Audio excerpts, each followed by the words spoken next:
Okay, welcome back. Now, for this video, what we're gonna do is we're gonna just look at the next two components.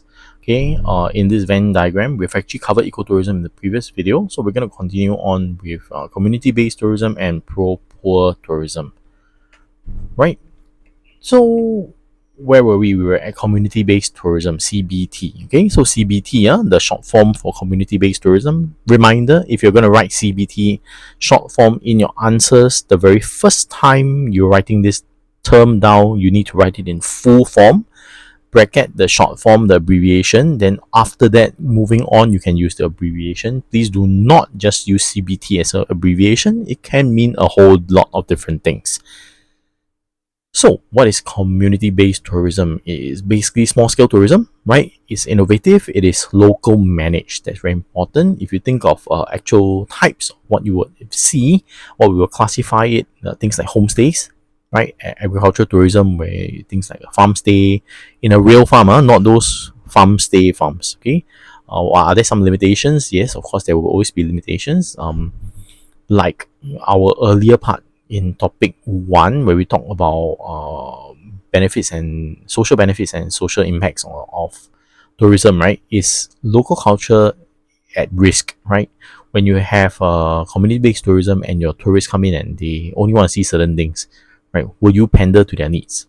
Okay, so will there be potential loss of local culture? It could be. Okay, and of course, then when it becomes really profitable and it becomes popular, right? Will you then see larger scale tourism operators coming in and replacing your community, providing better service because they want to appeal to the larger group where the money actually is, right? So, will you be able to compete with this kind of larger scale tourism operators? Okay, so when we're looking at community-based tourism, right? It's a small scale tourism experience. It's a very intuitive, very close to the heart, down to the ground sort of experience, very venturer type. Okay, it needs to be managed by local communities. Okay, so it's not like the government comes in and the government does the management. Okay, the local community needs to pull together, needs to pool their resources, and then provide this experience for the tourists. Okay, why? Because we want to maximize their involvement so that they can actually maximize the benefits as well, right? The moment you have external sources, even if it's like external staff that come in to help support this CBT, right? Then it's not community based anymore. Okay, the benefits will have to go partially to them as well. So when you're embarking on CBT, one of the key reasons is because there's a community that you have identified. Okay, this community, I want to come in, I want to come and help them. I want to provide a better life for them in terms of using what they have on hand. They have this and this kind of tourism attractiveness, or this kind of things that would attract tourists. So leverage on these things and maximize their involvement and then maximize the benefits to them as well. When you are doing CBT, you need to have local participation. So you need to continue to work with them. Okay, you can be partners, you can be the government, you can be an NGO, you can be a partner, but ideally you shouldn't be a commercial partner, because when you are a commercial partner, you are trying to share part of the tourism receipts, and that will minimize. Okay, let's not use the word minimize. That will impact the economic benefits that the local community may reap from this, right? So the local communities have a very important role. They have local knowledge. So you, as a partner, you need to harness their local knowledge. They also have a very clear understanding of the environmental limits of the area. Like if you're talking about like Waitomo caves, where in New Zealand, where the locals have the expert knowledge on how many people can go into the cave and breathe how much carbon dioxide out so that the glowworms don't actually die. Okay, that's important, right? And this kind of environmental limits is what the locals know. Okay, and the locals are also once again the expert, okay, of the culture. They are the ones who hold the culture. They're the ones who hold the oral history and who know the inside outs of the history of the area. So these are what the local communities can bring to you as a partner, and what the other partners in community-based tourism have to constantly be aware of, so that they harness these abilities and not let them go to waste. Okay, social benefits in terms of when you have CBT in place, right? You need to have social benefits, redirection of profits to social needs. Okay, so the locals must benefit not only in terms of money. Okay, money is a must. Okay, there's no two ways about it. You have to have some economic perk out of this. Otherwise, the locals are not going to be doing this with you. Okay, they will rather be farming or doing what their main hustle is, not doing this side hustle that you're proposing, right? But more importantly, redirection of profits, right, to some of their social needs is important. Okay, so if you come in and you're able to, after earning some money, right, redirect some of the funding to building roads for them, building things like pipe water, or giving them electricity, right? Whether it's solar power, whether it's diesel powered, or whether you can actually run electrical wiring in from wherever, right? Infrastructure like this is important. Giving them roads, paved roads, or giving them a school. Okay, the local village may not have a school, right? So you provide education for the future generations of the locals. That is all very important and very useful, and actually that allows you to show that you care for the community, and as a result, the local community may want to continue to work with you in terms of this kind of a CBT, right? So local businesses, encourage local businesses, then come on to the bandwagon, right? Because when local businesses do better, a couple of important things happen. Okay, you employ the locals, right? So everybody gets employed. Everybody, think about it. A family of 5 people in the past, with 3 adults and maybe two adults, one adult child, and then two growing children, right? Previously, only would get money from maybe agriculture, but if you can provide employment for the wife as well as the child who's an adult child, you are easily tripling their family income. Okay, so that's very important. Providing this employment is very, very important. By going local, you reduce the leakage of tourism receipts to multinational companies and the sort, right? Also, agricultural tourism is a model that can be easily integrated to what the locals are doing. They don't really need to change their lifestyle much. They may need to learn a little bit about how to conduct a farm tour, how to show the tourists, or how to devise a few activities that the tourists can do, activities that hinge onto their daily farming tasks, right? So this is important. Okay, so this other video here, you can also find this in your Geography Singapore YouTube channel. Okay, so this is actually how you can promote local tourist interactions. This is this is a homestay building in Binsa Wildlife Sanctuary, right? So this is very, very special. They are actually building a specific attachment to the house that they are in, to cater to tourists. Okay, so this shows you the area, the wildlife sanctuary, right? What the wildlife sanctuary actually looks like is there isn't a lot of talking actually, so it's just really for you to have an awareness of how desolate and how far away from civilization this place actually is. And tourists come here. Okay, tourists come here because they want to appreciate nature, because they want to appreciate what the conditions are like. So they need a place to crash, right? And you can't make them stay in the barn because they're tourists. They're not, So you do need to provide some services, and by allowing the tourists to come in and do farm stays, you actually uplift the locals. They have more money, then they churn more money into the economy itself by building more houses in the vicinity, so more tourists can come and maximize the profits in this area. Okay. Limitations of CBT, where we talked about a bit earlier, right? Pandering to the tourist needs. This is a very, very big problem. You will show the tourists what the tourists want to see, because the tourists are the ones giving money, right? The money talks. Okay, I like to say this, but I think it's you as a growing teen, you need to understand that money really talks in the real world, right? So you always see cases where you pander to the tourist needs so that you don't lose the tourists, or you may grow the tourism to a larger group of people. The other not very commonly thought of problem with loss of culture is introduction of modern amenities. Okay, change in cultural practices, because like you see the picture here, right? You have two Mongolian tents. Okay, in the past, right? If you go into the Mongolian tent, you sit on the floor, right? If you're eating, you eat on the floor. Okay, it is their way of life. However, the tourists, right? If you think about it carefully, when was the last time you sat on the floor and ate? Okay, Crest Unity, Crest Picnic aside, besides Crest Picnic, okay, at home, when you go on tour, when was the last time you seriously had to sit on the floor to eat? Right. So modern amenities like a chair, table, tablecloth, right? They're not a must-have, but they're really good to have, especially when I'm trying to go on tour and have a pleasant experience. Then since we're having tables and chairs, it gets a bit warm, in summer. Air conditioning would be nice, right? So what you end up with is the Mongolian huts now having tables and chairs, tablecloth, and air conditioning.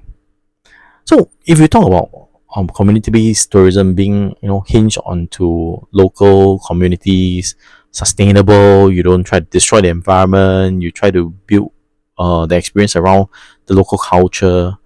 How does bringing furniture and air conditioning work in the local context? It doesn't, right? So you're losing your culture. Okay, so keep that in mind. Maybe hopefully that gives you some idea of what this actually means. The second one will be competing with large scale tourism. Okay, CBT is small scale. They don't have marketing experience. They sometimes are lucky enough they will have NGOs, right, come in to help, but they are largely unable to match volume needs. Okay, so they can only do small volume. It's very unlikely that they can do tourism targeted at the dependable type of tourists. So they don't have enough funds for marketing. It becomes a word of mouth thing. It becomes something that venturer types like to protect as an exclusive thing. So they also don't want to let a lot of people know, because they know there are more people who arrive, then the more solid the place will be. And the tourism that you enjoy initially will be gone. So these are all problems that community-based tourism have to experience, have to work with, have to deal with. Okay. As a result of this competition, right, just think of it. How much money do you think you can earn? Right? There's going to be a cap, right? So that is one of the other problems. Okay, now the final one, right, actually is a subset of community-based tourism, pro-poor tourism, PPT. Okay, I will not use the long form anymore. I'll just call it PPT because the long form is too much of a tongue twister. Okay, so what are we looking at when we're looking at PPT? We are focusing on improving livelihoods of the poor. Okay, so you're aiming directly at the poor, you're targeting them to try and give them benefits to improve their well-being and livelihood. Why? Because in community-based tourism, right, sometimes it is not the extreme group that you're targeting the entire community, and the ones who actually have the ability to do things like a homestay and offer some of these facilities to earn more money as a side hustle, right? They're not exactly the poorest. Right, you think about it carefully. If I can offer you a homestay, it means what? It means I have a home. Yeah, let that sink in for a while. If I can offer you a homestay, it means I have a home. If I don't have a home, I can't offer you a homestay, can I? Right? So proper tourism deals with the ones who are poorer within the community itself. Okay. This one has one key component, generation of net benefits. This is a must. Benefit must outweigh the cost because they are already very poor. So you cannot afford to have anything that is, even in the short run, a case where the benefits do not outweigh the cost. They don't have the ability to deal with this. So how do you do proper tourism? First thing is training. Right, you provide them with training skills so they can use these skills as employment in the tourism sector.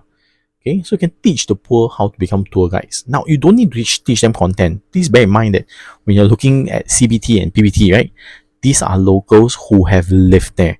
These are locals who know what's going on there, who know everything in and out. They just don't know how to present it nicely. Okay, they just don't know how to. It could be a language thing, it could be a presentation thing, it could be, they just never had to do this, right? They will listen to the stories the grandmother tells. You can't make grandma go and be the tour guide, right? So you have to teach younger people how to do this. Okay, second one is you need to give them money or find them a way to access some money because money is essential, right? The poor, right? If you're gonna do a homestay or you're gonna do what we saw earlier on in the example of them building homestays near their houses, they need money and they are poor to start with. So what you do is you give them access to microfinance, small amounts of loans. Okay, not the millions of dollars, right? Not even the tens of thousands or 100,000. It could be a few $100s, a few $1,000, so that they can actually embark on this. They can start the restaurant. They can, do up an extra room to do homestays, right? So this is something that the poor are very resistant to, because they don't believe that people are out here to help them. Okay, so how do you do this then? Communication is very important, right? Materials, so you can go in, provide them with some materials, go and talk to them. Okay, show them how they can go about applying for microfinance. The other problem with microfinance is for the very very poor in society, right? You wouldn't know this because none of us are poor to that point. It is actually very hard to secure any sort of bank loan if you are that poor, because if you are really really super poor, right, you don't have any sort of credit rating, you don't have any sort of uh, asset that the bank can hold as a collateral while they loan you the money. It's very very hard to loan money. So many times, right, if you do see like case studies out there, or you do social commentary, or you listen to social commentary about, oh, this person is so poor, then they went to borrow money from the loan shark. Why would they do this, right? Don't they know it's a loan shark? They do, but they do this because they're unable to secure loans from official banks or financial services, because they are just poor to that point. The only thing they can do is get a very very bad interest rate with the loan sharks, because the loan sharks will loan them money. Okay, so this is very important. So this point here, useful to note, any form of tourism strategy can be a PPT as long as you can show that it targets specifically the poor. Okay, what are some of our limitations? Some of the things we talked about earlier. Okay, inability to significantly reduce poverty, because it's not a direct investment to social service, so they may not use it directly to reduce their poverty level. Okay, the second one is, of course, uneven distribution. The benefits don't always go to the poor in the local community. Okay, right? So profits is not always directly targeting, right? The poor may not be willing to participate. Okay, sometimes they refuse help, right? Because they have no faith in it, in themselves, right? They have no belief that people are here to help them. They've always been marginalized. They've always been victimized. They've always been on the receiving end of the short end of the stick. So these are all key problems that actually limit the effectiveness of PPT. Okay, economic benefits, right? Actually, this is very very very ironic. The available microfinance, right, sometimes is abused. Okay, it's abused by non-poor locals. So the ones who are not that poor, right, who this microfinance was targeting, actually get taken up. And there's a limit to what the banks and the financial institutes can do to do some sort of checks and all this, right? So sometimes the people who are supposed to benefit from this don't. Okay, so the non-poor end up benefiting more than the very very poor, and then the income gap becomes wider, and that is a big problem. Okay, right. So with that, I think I will stop this component here. So if you think about how tourism can continue developing sustainably, right? One key idea would be this that if you can produce and and distribute the benefits equally, right, among the different strata of society, then it will be sustainable. However, this idea of equal distribution of benefits, right, is something that doesn't exist in human society. Okay, the rich will always marginalize the poor. They will always seek to victimize and maximize their own profits, right? It's not a nice thing to hear, but it is the hard fact of life. People in power will always strive to continue to stay in power, and money is a key component of power. Okay, however, if you are talking about this as an idea, right, sustainable tourism, and you're trying to develop a argument behind sustainable tourism, what must happen is you must have equitable distribution of benefits, right? So that the rich get rich, the poor get rich too. Okay, so with that, I will end with an activity that I want you to do, right? So this statement here is about pro-poor tourism, okay, that is more effective than CBT in achieving sustainable tourism development. Okay, would you agree with this statement? Right, explain your answer. So this will be an OEQ question that you can try. Okay, think about what factors would you choose? What will be your first factor? What will be your second factor? What kind of examples will you put in terms of pro-poor tourism? right? You can Google it, you can look in your SLS guide, you can look in your textbook. What are some of the examples that are given, right? What about community-based tourism? What are some of the examples that were given? Or which one would you pick to put in? Okay. Next would be is sustainable. Okay. How are you going to show that one is more sustainable than the other?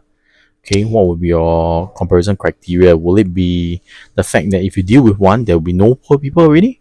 Right? Or is it that when you deal with community-based tourism, sometimes there are layers that are not dealt with, or layers that slip through the gap, people that PPT would deal with. Okay, they're very, very poor.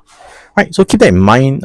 This one 9 mark question, OEQ, you should not take more than 30 minutes as a practice, even if you're checking with your notes and all this to craft this. Once you're done crafting this, send it to me via Teams. I'll get it marked for you.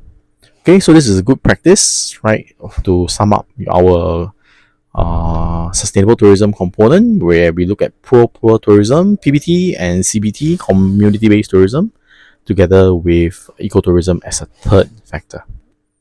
Okay, so take some time. You can pause this, you can screenshot this particular slide here and get this piece of work done. Okay, so I will stop here and I'll see you in the next video.